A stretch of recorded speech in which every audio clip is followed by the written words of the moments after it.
For more on all this, let's bring in Khodr Zaarour, Professor of Political Science and International Relations at North Carolina State University. Great having you. How do you see this unfolding now? Thanks for having me.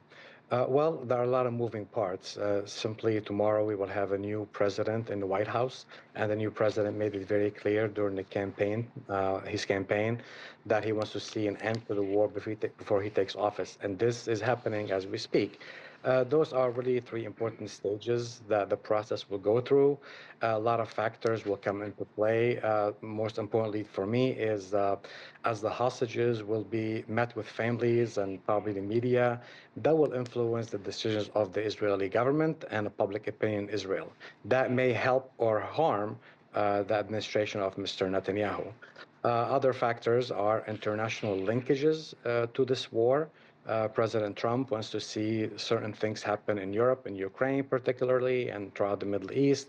This issue has to be silenced, we have to move from an armistice to a ceasefire, to a permanent ceasefire. And the third stage of this agreement is the lifting of the embargo or the blockade on Gaza. That's going to be a long time to come, but it's much needed. Mr. Trump is adamant about getting this deal to go through. Professor, do you see winners or losers here?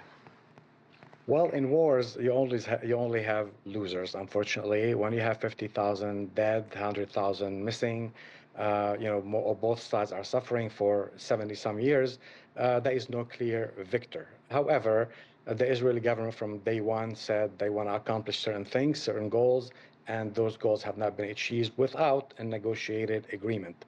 15 months later, we have seen negotiated agreement, but at a very, very heavy cost, especially on the Palestinian side. And let's look further down the line, right? The deal seems to have a lot of moving parts. How likely it is that it will all work as planned, in your opinion? Well, that depends on the fractured Israeli government. Once one side pulls out, the government collapses. We have to have a new election. So a lot of, again, moving parts, a lot of factors will come into play, a lot of international pressure. But Mr. Netanyahu, his only hope is really to stay in power. But it's unlikely to happen due to the fact that divided government could not maintain itself cohesiveness and power and influence over a long period of time.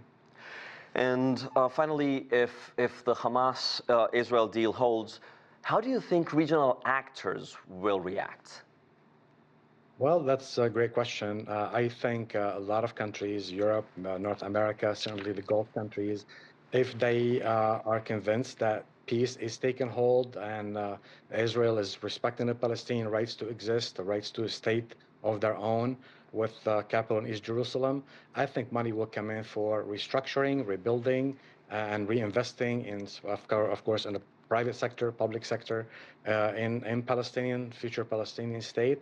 But if it's a fragile ceasefire, if it doesn't last, then I guess the predictions will be that we got to go back to square one and resuming of the fighting, unfortunately. Professor Khodr Zaarour, thank you. Great having you.